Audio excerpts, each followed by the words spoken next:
ನಮಸ್ಕಾರ ಕರ್ನಾಟಕ, ಎಲ್ಲರಿಗೂ ಮತ್ತೊಂದು ಬ್ಲಾಗ್ಗೆ ಸ್ವಾಗತ. Welcome back to my YouTube channel. So ಇವತ್ತು ಏನಪ್ಪ ಅಂತಂದರೆ ವಿಶೇಷ, ನಮ್ಮ ಗಾಡಿದು ಜಾಸ್ತಿ ಏನಿದೆ ಅದು ಬಂದಿದೆಯಲ್ಲ. ಸೊ ಅದಕ್ಕೆ ಗಾಡಿನ ಶೋರೂಮ್ ಬಿಡೋಕ್ಕೆ ಹೋಗ್ತಾಯಿದ್ದೀನಿ. ಸೊ ಇವತ್ತಿಂದ 3 ದಿವಸ ಆಗ್ಬೋದು, ಇಲ್ಲ 1 ವಾರನೂ ಆಗ್ಬೋದು, ಹೇಳೋದಕ್ಕಾಗೋದಿಲ್ಲ. ಪರವಾಗಿಲ್ಲ ಎಷ್ಟು ದಿವಸ ಆದ್ರೂ. ಸೊ ನೋಡಿ, ಹೂನಿ ರೆಡಿ ಇದ್ದಾನೆ. ನೆನ್ನೆ ಎಲ್ಲ ಪೂಜೆ ಗೀಜೆ ಎಲ್ಲ ಮಾಡಿ ಕ್ಲೀನಾಗಿ ಗಾಡಿನ ಶೋರೂಮ್ಗೆ ಬಿಡೋದಕ್ಕೆ ರೆಡಿ ಮಾಡಿ ಇಟ್ಕೊಂಡಿದ್ದೀನಿ. ನೋಡ್ಬೋದು, ತುಂಬ ಖುಷಿ ಆಗ್ತಾಯಿದೆ. ಗಾಡಿದು ಜಾಸ್ತಿ ಬಂದಿದೆ ಅಂತ ಹೇಳ್ಬಿಟ್ಟು. ಜಾಸ್ತಿ ಬರುತ್ತೆ, ಇನ್ನೊಂದು 3 ಡೇಸಲ್ಲಿ ಆಗಿಬಿಟ್ರೆ ಸಖತ್ ಖುಷಿ ಆಗುತ್ತೆ ಇವರು. ಬಟ್ ಆದ್ರೂ ಅವ್ರು ಕೊಟ್ಟಿದ ತಕ್ಷಣ ಯಾವುದೇ ಲಾಂಗ್ ರೈಡ್ಗೆ ಹೋಗೋಲ್ಲ. ಫಸ್ಟು ಒಂದು 3-4 ರೈಡ್ ಶಾರ್ಟ್ ರೈಡ್ಸ್ ಮಾಡಿ ಆಮೇಲೆ ಲಾಂಗ್ ರೈಡ್ ತೊಗೊಳ್ಳೋ ಅಂತ ಹೇಳ್ಬಿಟ್ಟು ಪ್ಲ್ಯಾನ್ ಇದೆ. ಏಕೆಂತಂದರೆ ಎಲ್ಲ ಬಿಚ್ಚಿರ್ತಾರಲ್ವ. ಸೊ ಏನಾದರೂ ಸ್ವಲ್ಪ ಆದರೂ ಪ್ರಾಬ್ಲಮ್ ಇದ್ದೇ ಇರುತ್ತೆ. ಸೊ ಆದ್ದರಿಂದ ಒಂದು 4 ರೈಡು ಇಲ್ಲೇ, 2-3 ರೈಡ್ ಆದರೂ ಅಟ್ಲೀಸ್ಟ್ ಇಲ್ಲೇ ಲೋಕಲಲ್ಲಿ ಓಡಿಸಿ ಅದಾದಮೇಲೆ ತೊಗೊಂಡೋಗೋಣ ಲಾಂಗ್ಗೆ ಅಂತ ಅಂದ್ಕೊಂಡಿದ್ದೀನಿ. ನೋಡೋಣ ಹೇಗಾಗುತ್ತೆ ಅಂತೇಳ್ಬಿಟ್ಟು. ಎಲ್ಲ ಹೊಸದಾಯಿತು ಗುರು ಗಾಡಿಗೆ. ಚಾರ್ಜ್ ಇದೆ, ಹೊಸದಾಗ್ಬಿಟ್ರೆ ಇನ್ನೇನು ಹೇಳಿ. ಇನ್ನೊಂದು ಸ್ವಿಂಗ್ ಆರ್ಮ್ ಒಂದು ಚೇಂಜ್ ಮಾಡಬೇಕು, ಹಿಂದ್ಗಡೆದು ರಿಮ್ ಒಂದು ಚೇಂಜ್ ಮಾಡಬೇಕು ಅಷ್ಟೇ. ಅದೆಲ್ಲ ಬಿಟ್ಟರೆ ಮಿಕ್ಕಿದೆಲ್ಲ ಹೊಸದೇ. ಗಾಡೀಲಿ ಏನೂ ಇಲ್ಲ, ಏನು ಹೇಳಿ, ಎಲ್ಲ ಹೊಸದೇ ಆಗಿದೆ. ಸೊ ಆದ್ದರಿಂದ ಫಸ್ಟು ಒಂದು ಪಾಯಿಂಟ್ ಆಫ್ ಟೈಮಲ್ಲಿ ಹೂನಿನ ಮಾರೋಣ ಅಂತ ಅಂದ್ಕೊಂಡಿದ್ದೆ. ಯಾಕೆ ಸುಮ್ಮನೆ ಇನ್ನೊಂದು ಗಾಡಿ ತೊಗೊಂಡೋಗಿದ್ರೆ ಈಗ ಹೂನಿ ಹಾಕಬೇಕು ಅಂತ ಹೇಳ್ಬಿಟ್ಟು. ಬಟ್ ಇವಾಗ ಅನ್ನಿಸ್ತಾ ಇದೆ, ಸೊ ಸೇಲ್ ಮಾಡೋದು ಬೇಡ, ಹೂನಿನ ಹಿಡ್ಕೊಳ್ಳೋ ಅಂತೇಳ್ಬಿಟ್ಟು ಹೂನಿನ ಇನ್ನೂ ಕೊಡೋದಿಲ್ಲ. ಕೊಡೋಣ ಅಂತೇಳ್ಬಿಟ್ಟು ಪ್ಲ್ಯಾನ್ ಇದ್ದಿದ್ದು ಕ್ಯಾನ್ಸಲ್ ಮಾಡಿಕೊಂಡೆ. ಇರಲಿ, ನನಗಂತೂ ಸಖತ್ ಖುಷಿ ಆಗ್ತಿದೆ. ಸೊ ಓಕೆ, ಇವಾಗ ಹೋಗೋಣ. ಹೋಗ್ಬಿಟ್ಟು ಆ್ಯಕ್ಸಿಲರೇಟ್ ಮೋಟರ್ಸ್ಗೆ ಹೋಗ್ಬಿಟ್ಟು ಗಾಡಿ ಬಿಟ್ಟು ಅದಾದಮೇಲೆ ಅಲ್ಲಿಂದ ನಡ್ಕೊಂಬರೋಣ.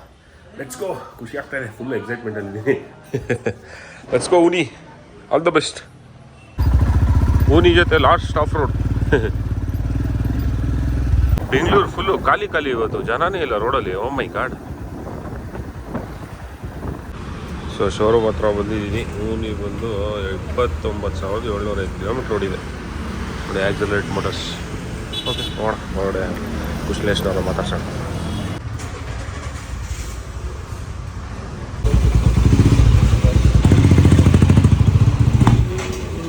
ಬೈ ಹೂನಿ.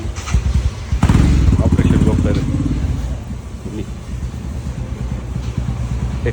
ನೀವು ಒಳಗಡೆ ಹೋಗೋಣ. Okay friend, bye for next 1 week. I love you honey. ನೋಡಿ ಹೊಸ ಚಾರ್ಸಿ. ಓಹೋ ನಿಮ್ಮರೆ ಎಲ್ಲ ಬಂದ್ಬಿಟ್ಟಿದೆ ಒಟ್ಟಿಗೆ. ಸೂಪರು.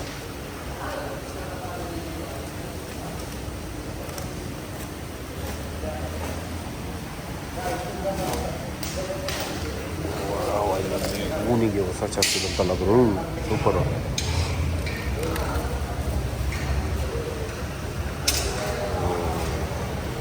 ಇದು ಹಾಕ್ಬೇಕು ಅಂದರೆ ಎಲ್ಲ ಬಿಚ್ಚಬೇಕು.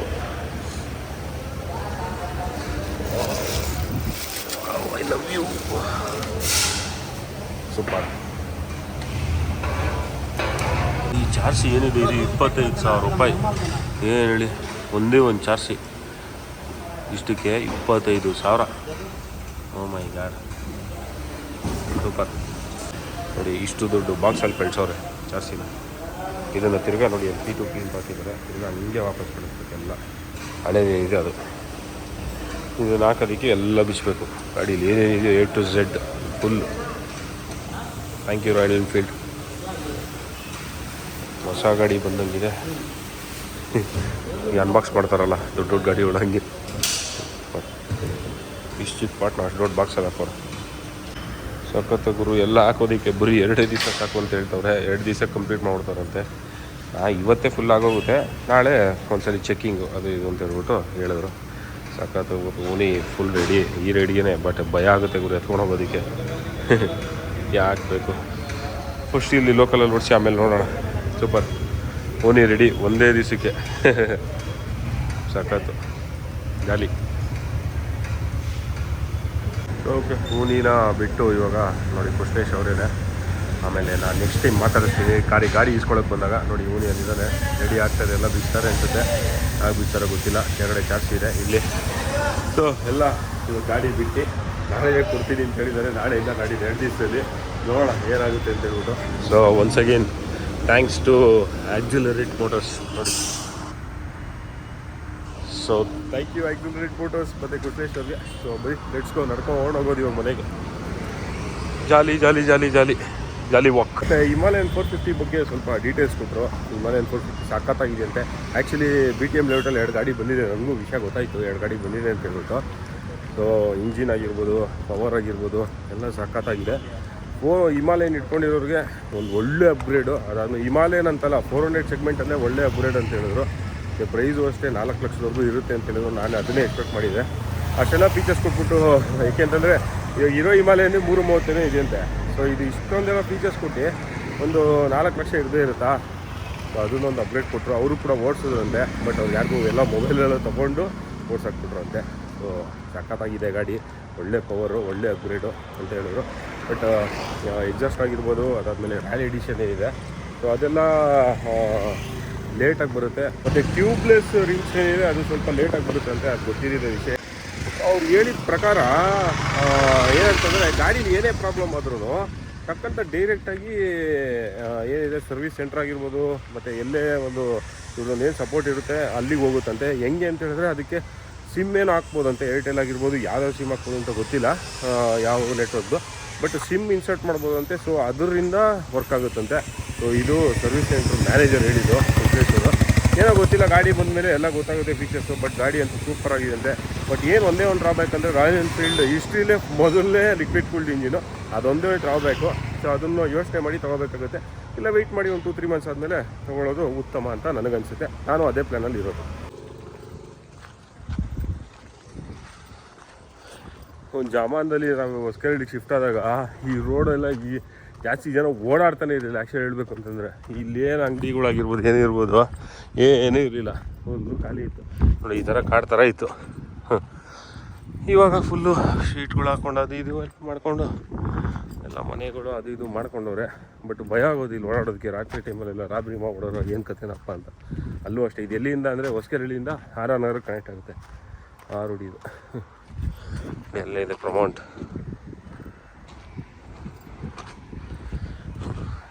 ಇದೊಂದು ದೊಡ್ಡ ಸೈಟ್ ಇದೆ, ಜಾಗ ಇದೆ. ಯಾವ ಅಪಾರ್ಟ್ಮೆಂಟ್ ಅವ್ರು ಇನ್ನೂ ಕಣ್ಣು ಹಾಕಿಲ್ಲ ಅನಿಸುತ್ತೆ. ಸಖತ್ತು ದುಡ್ದಿದ್ದು ಅಲ್ಲಿಂದ ಅಲ್ಲಿವರೆಗೂ ಇದೆ. ಹೈ ಟೆನ್ಷನ್ ವೈರ್ ಇದೆ, ಅದಕ್ಕೆ ಅದೇ ಅಂದ್ಕೊಂಡೆ ಇಷ್ಟು ವರ್ಷ ಆದ್ರೂ ಏನು ತಿಕ್ಕಿದ್ದು ನಿನ್ನೆ ಹಿಂಗೆ ಬಿಟ್ಟವ್ರಲ್ಲ ಅಂತ. ಅಲ್ಲಿ ಹೈ ಟೆನ್ಷನ್ ವೈರ್ ಇದೆ, ಆದ್ದರಿಂದ ಬಿಟ್ಟಿರೋದು ಅಪಾರ್ಟ್ಮೆಂಟ್ ಅವರು. ಜಾಯಿಂಟ್ ವೆಂಚೂರಲ್ಲಿ ಯಾರು ಏನು ಮಾಡೋಕ್ಕೋಗಿಲ್ಲ ಇನ್ನೂ ನೋಡಿ. ಓಕೆ, ತುಂಬ ಜನ ಯೂಟ್ಯೂಬಲ್ಲಿ ಕಮೆಂಟ್ಸಲ್ಲಿ ಅದಾದಮೇಲೆ ಇನ್ಸ್ಟಾಗ್ರಾಮಲ್ಲಿ ಕೇಳ್ತಾಯಿದ್ರೆ ಹೆಂಗೆ ಬ್ಲೂಟೂತಲ್ಲಿ ನಾವು ಸೆನಾದ ಇಂಟರ್ಕಾಮಲ್ಲಿ ಏನು ಮಾತಾಡ್ತೀವೋ ಅದನ್ನು ಹೆಂಗೆ ನೀವು ರೆಕಾರ್ಡ್ ಮಾಡ್ತಾಯಿದ್ದೀರಿ ಅಂತ ಹೇಳ್ಬಿಟ್ಟು. ಸೊ ಅದಕ್ಕೆ ನಾನು ಯೂಸ್ ಮಾಡ್ತಾ ಇರೋದು ಡ್ಯುಯಲ್ ಮೈಕು. ಸೊ ಅದನ್ನು ನಾನು ಇವಾಗ ತೋರಿಸ್ತೀನಿ ಯಾವ ಥರ ಯೂಸ್ ಮಾಡ್ತಾಯಿದ್ದೀನಿ ಮತ್ತು ಯಾವ ಮೈಕ್ ಅಂತ ಹೇಳ್ಬಿಟ್ಟು, ಮತ್ತು ಎಲ್ಲಿ ಸಿಗುತ್ತೆ ಅಂತ ಹೇಳ್ಬಿಟ್ಟು ಕೂಡ ನಿಮಗೆ ಇವಾಗ ಹೇಳ್ತೀನಿ. ಇದೇನೇ ಡ್ಯುಯಲ್ ಮೈಕು ನಾನು ಯೂಸ್ ಮಾಡ್ತಾ ಇರ್ತಕ್ಕಂಥದ್ದು. ಸೊ ಇದು ನಾನು ಅಮೆಝಾನಲ್ಲಿ ಪರ್ಚೇಸ್ ಮಾಡಿದ್ದು. ಇದು ತುಂಬ ವರ್ಷಗಳ ಮುಂಚೆನೇ ಪರ್ಚೇಸ್ ಮಾಡಿದೆ. ಒಂದು 3-4 ಪರ್ಚೇಸ್ ಮಾಡಿ ಇಟ್ಕೊಂಡಿದ್ದೆ ಎಕ್ಸ್ಟ್ರಾ ಆ್ಯಕ್ಚುಲಿ. ಸೊ ಇದು ರೀಸೆಂಟಾಗಿ ಪರ್ಚೇಸ್ ಮಾಡಿರೋದು ನಾನು. ಸೊ ಇದೇನಿದೆ ಇದು ಲಡಾಖ್ಗೆ ಮತ್ತು ತುಂಬ ರೇಟ್ಗಳಿಗೆ ನಾನು ಇದೇ ಯೂಸ್ ಮಾಡಿರೋದು. ಬಟ್ ಅನ್ಫಾರ್ಚುನೇಟ್ಲಿ ಒಂದೊಂದ್ಸಲಿ ವಾಯ್ಸ್ ರೆಕಾರ್ಡ್ ಆಗೋದಿಲ್ಲ. ಏನಕ್ಕೆ ಅಂತಾರೆ ವಾಯ್ಸಲ್ಲಿ ಡಿಸ್ಟರ್ಬೆನ್ಸ್ ಬರುತ್ತೆ. ಯಾಕೆ ಅಂತ ಹೇಳಿದ್ರೆ ಇಲ್ಲಿ ನಾನು ಏನು ರೋಡ್ ಮೈಕ್ ಹಾಕಿದ್ದೀನೋ ಇದು ತುಂಬ ಲೂಸ್ ಇದೆ. ಸೊ ಆದ್ದರಿಂದ ಸ್ವಲ್ಪ ಏನಾದರೂ ಇದರಲ್ಲಿ ಹೆಚ್ಚು ಕಮ್ಮಿ ಆದ್ರೂ ಇದರಲ್ಲಿ ಫುಲ್ಲು ಡಿಸ್ಟರ್ಬೆನ್ಸ್ ಬರುತ್ತೆ. ಸೊ ಇದೇನಿದೆ ಇದು ಡೈರೆಕ್ಟಾಗಿ ನಮ್ಮದು ಗೋಪ್ರೋದು ಅಡಾಪ್ಟರ್ ಏನು ಬರುತ್ತೆ ಅದಕ್ಕೆ ಕನೆಕ್ಟ್ ಮಾಡ್ತಕ್ಕಂಥದ್ದು ಇದು. ಬಟ್ ಇವಾಗ ಆ್ಯಸ್ ಆಫ್ ನೋ ನಾನು ಗೋಪ್ರೋ ಅಡಾಪ್ಟರ್ ಯೂಸ್ ಮಾಡ್ತಾಯಿಲ್ಲ. ಇವಾಗ ಮೀಡಿಯಾ ಮಾಡಿ ಯೂಸ್ ಮಾಡ್ತಾಯಿದ್ದೀನಿ. ಏನಕ್ಕೆ ಅಂತಂದರೆ ವಾಯ್ಸು ತುಂಬ ಅಂದರೆ ತುಂಬ ಪ್ರಾಬ್ಲಮ್ ಆಗೋದು, ಕರೆಕ್ಟಾಗಿ ರೆಕಾರ್ಡ್ ಆಗ್ತಾಯಿರಲಿಲ್ಲ. ಸೊ ಆದ್ದರಿಂದ ಯಾಕೆ ಮೀಡಿಯಾ ಮಾಡಿ ಯೂಸ್ ಮಾಡಬಾರ್ದು ಅಂತ ಹೇಳ್ಬಿಟ್ಟು ಈ ರೈಡು ನಾನು UT ರೈಡ್ಗೆ ಆ್ಯಕ್ಚುಲಿ ಮೀಡಿಯಾ ಮಾಡಿ ಯೂಸ್ ಮಾಡಿದ್ದು. ಸೊ ಒಂದನ್ನು ಈ ಮೈಕ್ ಏನಿದೆ ನೋಡ್ಬೋದು, ಇಲ್ಲಿ ತೋರಿಸ್ತೀನಿ. ಒಂದು ಮೈಕು ನೀವು ನೋಡ್ಬೋದು ಇಲ್ಲಿ ನಾನು ಇಲ್ಲಿ ಸೆನಾ ಇದ್ರ ಜೊತೆನೇ ಹಾಕಿದ್ದೀನಿ. ಸೊ ಇನ್ನೊಂದು ಮೈಕ್ ಏನಿದೆ ಸೊ ಅದನ್ನು ನಾನು ಇಲ್ಲಿ ನೋಡ್ಬೋದು, ಇಲ್ಲಿ ನೋಡಿ ಇಲ್ಲಿ. ಸೊ ಇಲ್ಲಿ ಸ್ಪೀಕರ್ ಏನಿದೆ ಸೆನಾದು, ಸೊ ಅಲ್ಲಿ ಹಾಕಿದ್ದೀನಿ. ಸೊ ಇದು ಬಂದ್ಬಿಟ್ಟು ಸೆನಾದು ಸ್ಪೀಕರ್ ಆ್ಯಕ್ಚುಲಿ. ಸೊ ಇದು ಬಂದ್ಬಿಟ್ಟು ಮೈಕು. ಸೊ ಇದನ್ನು ಸೊ ಹತ್ರ ಹಾಕೋದ್ರಿಂದ ಏನು ನನಗೇನು ಆ್ಯಕ್ಚುಲಿ ಸೊ ಇದನ್ನು ಹತ್ರ ಹಾಕೋದ್ರಿಂದ ಇಲ್ಲಿ ನಾವು ಏನೇ ಮಾತಾಡಿದ್ರು ಇಲ್ಲಿ ರೆಕಾರ್ಡ್ ಆಗುತ್ತೆ. ಸೊ ಇದೊಂದು ತುಂಬ ಯೂಸ್ಫುಲ್ ಅಂತಲೇ ಹೇಳ್ಬೋದು. ಸೊ ಅದು ಬಿಟ್ಟು ನನ್ನ ಹತ್ರ ರೋಡ್ ಮೈಕು ಕೂಡ ಇದೆ, ನೋಡ್ಬೋದು ಇಲ್ಲಿ ಹಾಕಿದ್ದೀನಿ. ಆ್ಯಕ್ಚುಲಿ ಅದೇನಾದರೂ ಕರೆಕ್ಟಾಗಿ ವರ್ಕ್ ಆಗ್ತಾಯಿಲ್ಲ ಅಂದರೆ ಸಡನ್ನಾಗಿ ಸ್ವಿಚ್ ಮಾಡ್ಕೊಳ್ಳೋಣ ಅಂತ ಹೇಳ್ಬಿಟ್ಟು ರೋಡ್ ಮೈಕ್ನ ಕೂಡ ಇಲ್ಲಿ ಹಾಕ್ಕೊಂಡಿದ್ದೀನಿ. ಸೊ ಇದೆಲ್ಲ ಏನು ಹಾಕಿದ್ದೀನಿ, ಇದು ವಾಟರ್ ಪ್ರೂಫ್ಗೋಸ್ಕರ ಬ್ಲೂ ಟ್ಯಾಕ್ ಅನ್ನೋ ಒಂದು ಇದನ್ನು ಹಾಕಿದ್ದೀನಿ. ಸೊ ಇದು ಹಾಕೋದ್ರಿಂದ ಯಾವುದೇ ರೀತಿ ನೀರು ಎಷ್ಟೇ ಮಳೆ ಬಂದರೂ ಆರಾಮಾಗಿ ಓಡಿಸ್ಬೋದು, ಏನೂ ಟೆನ್ಷನ್ ಇಲ್ಲ. ಸೊ ಇಲ್ಲೂ ನೋಡ್ಬೋದು, ಇದಕ್ಕೂ ಕೂಡ ಇವಾಗ ಮೇಲ್ಗಡೆ ಇಲ್ಲಿಂದನೇ ನೀರು ಹೋಗ್ತಕ್ಕಂಥ ಜಾಗ ಆ್ಯಕ್ಚುಲಿ ಇಲ್ಲಿ ಮೈಕ್ ಇರುತ್ತೆ. ಸೊ ಆದ್ದರಿಂದ ಇದನ್ನು ಫುಲ್ಲು ಕವರ್ ಮಾಡಿಬಿಟ್ಟಿದ್ದೀನಿ ಬ್ಲೂ ಟ್ಯಾಕ್ ಅನ್ನೋ ಇದರಿಂದ. ಸೊ ಇದು ಕೂಡ ನಿಮಗೆ ಆನ್ಲೈನಲ್ಲಿ ಸಿಗುತ್ತೆ, ಇಲ್ಲಾಂದರೆ ಯಾವುದಾದ್ರು ಸ್ಟೇಷ್ನರಿ ಶಾಪಲ್ಲೂ ಸಿಗುತ್ತೆ, ಬುಕ್ ಸ್ಟೋರಲ್ಲಿ ಕೂಡ ಸಿಗುತ್ತೆ, ಅಲ್ಲಿ ಬೇಕಾದ್ರೆ ತೊಗೋಬೋದು. ಸೊ ನಾನೇನು ಮಾಡ್ತೀನಿ ಅಂದರೆ ಈ ಒಂದು ಮೈಕ್ ಏನಿದೆ ಇವಾಗ ಡೈರೆಕ್ಟಾಗಿ ಹಾಕಿದ್ದೀನಿ. ಬಟ್ ಮುಂಚೆ ಎಲ್ಲ ನಾನು ಹೆಂಗೆ ಹಾಕ್ತಾಯಿದ್ದೀನಿ ಅಂದರೆ ಇದನ್ನು ಓಪನ್ ಮಾಡಿಬಿಟ್ಟು ಈ ಮೈಕ್ ಮಾತ್ರ ಏನಿದೆ, ಸೊ ಈ ಮೈಕ್ ಏನಿದೆಯಲ್ಲ ಇಲ್ಲಿ ಕಾಣಿಸ್ತಾ ಇದೆಯಲ್ಲ ನಿಮಗೆ, ಇದನ್ನು ಮಾತ್ರ ನಾನು ಸೆನಾ ಏನು ಸ್ಪೀಕರ್ಸ್ ಇದೆ ಅದ್ರ ಮೇಲೆ ಹಾಕ್ಬಿಡ್ತಾಯಿದ್ದೆ. ಸೊ ಆದರೆ ಆವಾಗ ಕರೆಕ್ಟಾಗಿ ಕ್ಲೀನಾಗಿ ವಾಯ್ಸ್ ಕೇಳ್ತಾಯಿತ್ತು. ಬಟ್ ನಾನು HJC ಯೂಸ್ ಮಾಡ್ಬೇಕಾದ್ರೆ ಅದನ್ನು ಆ ಥರ ಯೂಸ್ ಮಾಡ್ತಾಯಿದ್ದೆ, ಈ ಥರ ಒಂದು ತೆಗ್ಬಿಟ್ಟು. ಬಟ್ ಇವಾಗ ಎಲ್ಲೆಷ್ಟು ಯೂಸ್ ಮಾಡ್ತಾ ಇರೋದ್ರಿಂದ ಸೊ ಇದರಲ್ಲಿ ಅದೇ ಥರ ಮಾಡಿದೆ. ಬಟ್ ಅನ್ಫಾರ್ಚುನೇಟ್ಲಿ ಯಾಕೋ ಸರಿಯಾಗಿ ವಾಯ್ಸ್ ಕೇಳಿಸ್ತಾ ಇಲ್ಲ. ಬಟ್ ಇದ್ರ ಏನು ಹಾಕಿದ್ದೀನಿ ಇವಾಗ ಓಕೆ ವಾಯ್ಸ್ ಕೇಳಿಸ್ತಾ ಇದೆ, ಬಟ್ ಇನ್ನೂ ಕೂಡ ಅಷ್ಟೊಂದು ಕ್ಲಿಯರಾಗಿ ಕೇಳಿಸ್ತಾ ಇಲ್ಲ. ಮತ್ತು ಈ ಸತಿ ನಾನೇನು ಮೈಕ್ ಆರ್ಡ್ರ್ ಮಾಡಿದ್ದೀನೋ ನೋಡ್ಬೋದು. ಸೊ ಇದು ಆ್ಯಕ್ಚುಲಿ ಕ್ವಾಲಿಟಿ ಚೆನ್ನಾಗಿದೆ ಅಂತ ಅನ್ನಿಸ್ತಾ ಇದೆ. ನಾನು ಇನ್ನೂ ಯೂಸ್ ಮಾಡಿಲ್ಲ. ಯಾಕೆ ಅಂತಂದರೆ ಕ್ವಾಲಿಟಿ ಚೆನ್ನಾಗಿದೆ ಅಂದರೆ ಇದ್ರದ್ದು ನೋಡ್ಬೋದು ಮೈಕು ತುಂಬ ದೊಡ್ಡದಾಗಿದೆ. ಆ್ಯಕ್ಚುಲಿ ಇದನ್ನು ಕಂಪೇರ್ ಮಾಡಿದ್ರೆ ನನ್ನ ಹಳೆಯ ಮೈಕ್ ಏನಿದೆ ಸೊ ಅದನ್ನು ಕಂಪೇರ್ ಮಾಡಿದ್ರೆ ನೀವು ನೋಡ್ಬೋದು ತುಂಬ ದೊಡ್ಡದಾಗಿದೆ, ತುಂಬ ಚೆನ್ನಾಗಿದೆ. ಬಟ್ ಕ್ಲಾರಿಟಿ ಯಾವ ಥರ ಇದೆ ಅಂತ ಇನ್ನೂ ಟೆಸ್ಟ್ ಮಾಡಿಲ್ಲ. ನೋಡೋಣ ಈ ರೇಟ್ಗೆ ಆದರೆ ಹಾಕೊಂಡು ಹೋಗೋಣ ಅಂತ ಅಂದ್ಕೊಂಡಿದ್ದೀನಿ. ಬಟ್ ನೋಡಿ ಇದು ಸ್ವಲ್ಪ ಚಿಕ್ಕದಾಗಿದೆ. ಈ ಮೈಕ್ ಏನಿದೆ ಇದು ಸ್ವಲ್ಪ ಚಿಕ್ಕದಾಗಿದೆ, ಬಟ್ ಇದು ತುಂಬ ದೊಡ್ಡದಾಗಿದೆ. ಮುಂದೆ ನೋಡ್ಬೋದು ನೀವು ನಾವು ಈ ಮೈಕ್ ಏನಿದೆ ಇಲ್ಲಿ ನೋಡಿ ಎಷ್ಟು ದೊಡ್ಡದಾಗಿದೆ, ಅದೇ ಇದು ನೋಡಿ ಎಷ್ಟು ಚಿಕ್ಕದಾಗಿದೆ. ಸೊ ನೋಡೋಣ ಯಾವ ಥರ ವರ್ಕ್ ಆಗುತ್ತೆ ಅಂತ ಹೇಳ್ಬಿಟ್ಟು. ಬಟ್ ಇದೊಂದು ತುಂಬ ಜನ ಕೇಳ್ತಾಯಿರಿ. ಸೊ ಆದ್ದರಿಂದ ಇವತ್ತು ಹೇಳೋಣ ತಿಳಿಸ್ಕೊಡೋಣ ಅಂತ ಹೇಳ್ಬಿಟ್ಟು. ಸೊ ಇದೆಲ್ಲ ಯಾವುದು ವರ್ಕ್ ಆಗ್ತಾಯಿಲ್ಲ ನನ್ನ ಹತ್ರ ಇರ್ತಕ್ಕಂಥ ಮೈಕು. ಸೊ ಎರಡೇನೋ ಇಟ್ಕೊಂಡಿದ್ದೀನಿ. ಸೊ ಅದನ್ನು ವೇಸ್ಟ್ ಇದು ಆ್ಯಕ್ಚುಲಿ ಎರಡೂ ವರ್ಕ್ ಆಗ್ತಾಯಿಲ್ಲ. ಸೊ ಇದು ನಾನು ಇದ್ರದ್ದು ಇದೆಲ್ಲಿ ಸಿಗುತ್ತೆ ಅಂತ ಹೇಳ್ಬಿಟ್ಟು ನಾನು ಲಿಂಕ್ನ ಡಿಸ್ಕ್ರಿಪ್ಷನಲ್ಲಿ ಹಾಕಿರ್ತೀನಿ, ನೀವು ಹೋಗಿ ಚೆಕ್ ಮಾಡ್ಬೋದು. ನೀವು ಕೂಡ ಏನಾದರೂ ಇಂಟರ್ಕಾಮ್ ಇತ್ತು ಅಂದರೆ ನೋಡಿ, ನನ್ನ ಹತ್ರ ಸೆನಾ ಇರೋದ್ರಿಂದ ನಮ್ಮ ಬಾಯ್ಸ್ ಹತ್ರ ಎಲ್ಲ ಸೆನಾ ಇದೆ. ಸೊ ಆದ್ದರಿಂದ ತುಂಬ ಯೂಸ್ ಆಗುತ್ತೆ. ನಾವೇನೇ ಕಾನ್ವರ್ಸೇಷನ್ ಮಾಡಿದ್ರು ನಾವು ಅಂದರೆ ಗಾಡಿ ಓಡಿಸ್ಬೇಕಾದ್ರೆ ಜಾಲಿಯಾಗಿ ಮಾತಾಡ್ಕೊಂಡು ಹೋಗ್ಬೋದು, ಎಲ್ಲ ಆರಾಮಾಗಿ ರೆಕಾರ್ಡ್ ಮಾಡ್ಬೋದು. ಒಂದು ಒಳ್ಳೆ ಇದೇನೆ. ಸೊ ಇದು ಮೈಕ್ ಬಂದ್ಬಿಟ್ಟು ಪ್ರೈಸು ಇದೇನು ಜಾಸ್ತಿ ಕಾಸ್ಟ್ಲಿ ಅಂತಲೂ ಇಲ್ಲ. ಏನು ನನಗೆ ಗೊತ್ತಿರೋಂಗೆ 500 ರುಪೀಸು 600 ರುಪೀಸ್ ಏನೋ ಇದೆ ಒಂದು ಮೈಕ್ಗೆ. ಸೊ ನಾನು ಇದು 2 ಆರ್ಡ್ರ್ ಮಾಡ್ಕೊಂಡಿದ್ದೀನಿ. ಸೊ ಇದ್ರ ಜೊತೆ ನೋಡಿ ಈ ಥರ ಒಂದು ಅಡಾಪ್ಟರ್ ಕೂಡ ಕೊಡ್ತಾರೆ. ಬಟ್ ನಾನು ಇದನ್ನು ಯೂಸ್ ಮಾಡಲ್ಲ ಆ್ಯಕ್ಚುಲಿ, ರೋಡ್ ಯೂಸ್ ಮಾಡ್ತಿರೋದ್ರಿಂದ. ಸೊ ಆದ್ದರಿಂದ ಇದು ಬೇಕಾಗಿಲ್ಲ. ಬಟ್ ಏನಿದೆ ನನಗೆ ಇದೇ ಥರದ ಪಿನ್ ಸಿಕ್ಬಿಟ್ರೆ ಏನಿದೆ ಇದು TRS ಗೊತ್ತಿಲ್ಲ ಇದು. ಸೊ ಇದೇ ಥರ ಸಿಕ್ಬಿಟ್ರೆ ಟೆನ್ಷನ್ನೇ ಇರೋಲ್ಲ. ಡೈರೆಕ್ಟಾಗಿ ಇದನ್ನು ಅಡಾಪ್ಟರ್ಗೆ ಇಲ್ಲಾಂದರೆ ಇಲ್ಲಿ ಮೀಡಿಯಾ ಮಾಡೋದು ಇದೇನು ಸ್ಲಾಟ್ ಕೊಟ್ಟಿದ್ದಾರೆ ಇದಕ್ಕೇ ಡೈರೆಕ್ಟಾಗಿ ಪ್ಲಗಿನ್ ಮಾಡಿ ಯೂಸ್ ಮಾಡ್ಬೋದು. ಬಟ್ ಅನ್ಫಾರ್ಚುನೇಟ್ಲಿ ಇದು ಸಿಗ್ತಾ ಇಲ್ಲ ಡ್ಯುಯಲ್ ಮೈಕ್ ಎಲ್ಲೂ. ಸೊ ನೋಡಬೇಕು ಎಲ್ಲಾದರೂ ಸಿಕ್ಕಿದ್ರೆ. ಇದಕ್ಕಿಂತ ಇನ್ನೂ ಮುಂಚೆ ಇನ್ನೊಂದು ಆರ್ಡ್ರ್ ಮಾಡಿದ್ದೆ ಆ್ಯಕ್ಚುಲಿ ಡ್ಯುಯಲ್ ಮೈಕ್. ಅದು ತುಂಬ ಉದ್ದ ಇತ್ತು ಕೇಬಲ್ಲು, ಈ ವೈರ್ ಏನಿದೆ ತುಂಬ ಅಂದರೆ ತುಂಬ ಉದ್ದ ಇತ್ತು. ಸೊ ಆದ್ದರಿಂದ ವಾಪಸ್ ಕಳಿಸಿದೆ. ಅದಾದಮೇಲೆ ಇರಲಿಲ್ಲ, out of stock. Most of the time ಇದು ಔಟ್ ಆಫ್ ಸ್ಟಾಕ್ ಇರುತ್ತೆ ಆ್ಯಕ್ಚುಲಿ ಹೇಳ್ಬೇಕಂತಂದರೆ. ಯಾವಾಗ ಸಿಕ್ಕಿದಾಗ ತೊಗೊಂಡು ಇಟ್ಕೊಂಬಿಡ್ಬೇಕು. ಆ್ಯಸ್ ಆಫ್ ನಾವು 2 ಪರ್ಚೇಸ್ ಮಾಡಿ ಇಟ್ಕೊಂಡಿದ್ದೀನಿ, ಹೇಳೋಕ್ಕಾಗಲ್ಲ ಯಾವಾಗ ಏನಾಗುತ್ತೆ ಅಂತ ಹೇಳ್ಬಿಟ್ಟು. ಸೊ ಆದ್ದರಿಂದ ಇದೊಂದು ನಿಮ್ಗೆಲ್ಲರಿಗೂ ಯೂಸ್ ಆಗುತ್ತೆ ಅಂತ ಅಂದ್ಕೊಂಡಿದ್ದೀನಿ. ನೀವೇನಾದರೂ ವ್ಲಾಗ್ ಮಾಡಬೇಕಾದ್ರೆ ಈ ಥರ ಒಂದು ಅಂದರೆ ಬ್ಲೂಟೂತಲ್ಲೂ ನೀವು ಫ್ರೆಂಡ್ಸ್ ಮಾತಾಡೋದು ರೆಕಾರ್ಡ್ ಮಾಡಿ ಹಾಕಬೇಕು ಅಂತ ಹೇಳಿದ್ರೆ ಸೊ ಇದು ತುಂಬ ಒಂದು ಚೆನ್ನಾಗಿರುತ್ತೆ. ಏನಕ್ಕೆ ಅಂತಂದರೆ ಕಾನ್ವರ್ಸೇಷನ್ ಮಾಡ್ಕೊಂಡು ಹೋಗ್ತಾ ಇರ್ಬೇಕಾದ್ರೆ ರೆಕಾರ್ಡ್ ಮಾಡಿ ಹಾಕುವಂಥದ್ದು ಅಂದರೆ ತುಂಬ.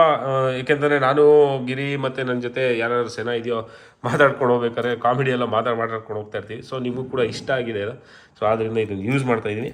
ಸೊ ನಿಮಗೂ ಬೇಕು ಅಂದರೆ ಲಿಂಕಲ್ಲಿ ಡಿಸ್ಕ್ರಿಪ್ಷನಲ್ಲಿ ಲಿಂಕಲ್ಲಿ ಹಾಕಿರ್ತೀನಿ, ಅಲ್ಲಿ ಹೋಗಿ ನೀವು ಪರ್ಚೇಸ್ ಮಾಡ್ಬೋದು ಸ್ನೇಹಿತರೆ. ಸೊ ಇನ್ನೊಂದು ಏನಪ್ಪ ಅಂತಂದರೆ ಖುಷಿ ವಿಚಾರ. ನನಗೆ ಗೊತ್ತಿರೋಂಗೆ ಇವತ್ತು ಗಾಡಿ ಆಗಿರುತ್ತೆ ಅಂತ ಹೇಳಿದ್ರು.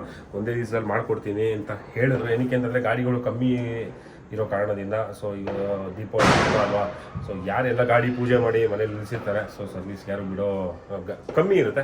ಸೊ ಆದ್ದರಿಂದ ಇವತ್ತೇ ಬಿಟ್ಬಿಡಿ ಅಂತ ಹೇಳಿದ್ರು. ಸೊ ಬಿಟ್ಟಿದ್ದೀನಿ. ಮೋಸ್ಟ್ ಪ್ರಾಬಲಿ ಆಗಿರುತ್ತೆ, ನೋಡೋಣ. ನಾಳೆ ಒಂದು ದಿವಸ ಟೆಸ್ಟ್ ಮಾಡಿ ನಾಡಿದ್ದು ಕೊಡ್ತೀನಿ ಅಂತ ಹೇಳಿದ್ದಾರೆ. ಆಗಿದ್ರೆ ಸಾಕಪ್ಪ, ಸಖತ್ ಖುಷಿ ಆಗ್ತದೆ ಒಂಥರ. ಹೂನಿ ಬ್ಯಾಕ್ ಟು ಇದು ಅಂತ ಹೇಳ್ಬಿಟ್ಟು. ಬಟ್ ಸಡನ್ನಾಗಿ ಲಾಂಗ್ ತೊಗೊಂಡೋಗೋದು ಬೇಡ, ಒಂದು 2 ರೈಡು ಇಲ್ಲೇ ಎಲ್ಲರೂ ಶಾರ್ಟ್ ರೈಡ್ ಮಾಡಿ ಆಮೇಲೆ ತೊಗೊಂಡೋಗೋಣ ಅಂತ ಹೇಳ್ಬಿಟ್ಟು. ಸೊ ನಾಳೆ ಸಿದ್ಧಾರ್ಥ್ ಬರ್ತಾರೆ. ಅವ್ನ ಗಾಡಿನ KTM ಅಡ್ವೆಂಚರ್ 390ನ ನಾನು ನೆಕ್ಸ್ಟ್ ರೈಡ್ಗೆ ತೊಗೊಂಡೋಗ್ತಾ ಇದ್ದೀನಿ. ಹಂಗೇ ನಾನು ಊರಿಗೆ ಕೂಡ ಹೋಗಬೇಕು ಮಹಾರಾಷ್ಟ್ರಕ್ಕೆ. ಸೊ ಅದಕ್ಕೂ ಕೂಡ ಅವ್ನ ಬೈಕ್ನೇ ತೊಗೊಂಡೋಗೋಣ ಅಂತ. ಸೊ ನಾಳೆ ಬೆಳಿಗ್ಗೆ ಬರ್ತಾನೆ. ಸೊ ಅವ್ನ ಗಾಡಿಗೆ ಹೊಸ ಟೈರ್ಸ್ ಹಾಕ್ಸ್ಬೇಕು ಆ್ಯಕ್ಚುಲಿ. ಟೈರ್ಸ್ ಹಾಕ್ಸೋಣ ಅಂತ ಹೇಳ್ಬಿಟ್ಟು ಅದಾದಮೇಲೆ ಟೈರ್ಸ್ ಪಾಕೆಟ್ ಚೇಂಜ್ ಮಾಡಬೇಕು. ನಾಳೆ ಬರ್ತಾನೆ ಬೆಳಿಗ್ಗೆ. ಸೊ ಅದನ್ನು ಮುಗಿಸಿ ಗಾಡಿನ ರೆಡಿ ಮಾಡಿ ಇಟ್ಕೊಬೇಕು ನಮ್ಮ ನೆಕ್ಸ್ಟ್ ರೈಡ್ಗೆ, ಮಡಿಕೇರಿ ರೈಡ್ಗೆ. ಸೊ ನೀವು ಕೂಡ ಯಾರಾದರೂ ನನ್ನ ಜೊತೆ ರೈಡ್ ಮಾಡಬೇಕು ಅಂತ ಇಷ್ಟ ಇದ್ದರೆ ನಮಗೆ DM ಮಾಡ್ಬೋದು. ಮೆಸೇಜ್ ಮಾಡ್ಬೋದು. ಸೊ ಇದೇ ತಿಂಗಳು ಅಂದರೆ ಈ ವೀಕೆಂಡಲ್ಲೇ ಸ್ಯಾಟರ್ಡೆ ಸಂಡೇ ಕ್ಯಾಂಪಿಂಗ್ ನೈಟ್ ಇರುತ್ತೆ ಮಡಿಕೇರಿಗೆ. ಸೊ ಬನ್ನಿ ಅಂತ ಹೇಳೋಕ್ಕೆ ಇಷ್ಟಪಡ್ತೀನಿ ಸರ್. ಮತ್ತೆ ಮುಂದಿನ ಭಾಗದಲ್ಲಿ ಸಿಗೋಣ. ಎಲ್ಲರಿಗೂ by, take care. Happy Deepavali ಹಬ್ಬದ ಶುಭಾಶಯಗಳು.